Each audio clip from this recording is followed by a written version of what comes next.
হাসিনা ভারতের রাজনৈতিক কর্মকাণ্ড চালাতে পারবেন না, মোদী সরকারের স্পষ্ট বার্তা। ভারতীয় সংসদের পররাষ্ট্র বিষয়ক স্থায়ী কমিটির সর্বশেষ প্রতিবেদনে জানানো হয়েছে, মানবিক কারণে শেখ হাসিনাকে ভারতে থাকার সুযোগ দেওয়া হলেও ভারতের ভূখণ্ড ব্যবহার করে কোনো ধরনের রাজনৈতিক কর্মকাণ্ড পরিচালনার অনুমতি দেওয়া হবে না।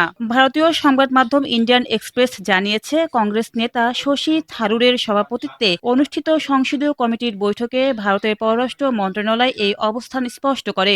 মন্ত্রণালয় জানায়, এটি ভারতের দীর্ঘদিনের নীতি। দেশের মাটি ব্যবহার করে অন্য কোনো রাষ্ট্রের বিরুদ্ধে রাজনৈতিক কার্যক্রম পরিচালনা করতে দেওয়া হবে না। প্রতিবেদনে আরও বলা হয়েছে, সম্প্রতি শেখ হাসিনা চলতি বছরের শেষ নাগাদ বাংলাদেশে ফেরার সম্ভাবনার কথা বলার পর বিষয়টি নিয়ে বৈঠকে আলোচনা হয়।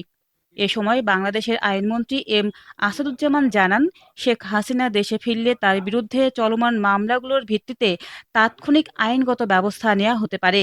অন্যদিকে শেখ হাসিনাকে প্রত্যর্পণের বিষয়ে বাংলাদেশের পাঠানো অনুরোধও পর্যালোচনা করছে ভারত।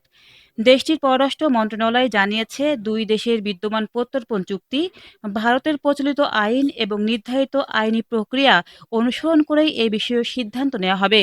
ভারতের এই আনুষ্ঠানিক অবস্থান নতুন করে আলোচনায় এনেছে শেখ হাসিনার ভবিষ্যৎ অবস্থান, সম্ভাব্য প্রত্যাবর্তন এবং বাংলাদেশ ভারতের সম্পর্কের পরবর্তী কূটনৈতিক সমীকরণ। এখন দেখার বিষয়, দিল্লির এই বার্তার পর পরিস্থিতি কোন দিকে মোড় নেয়।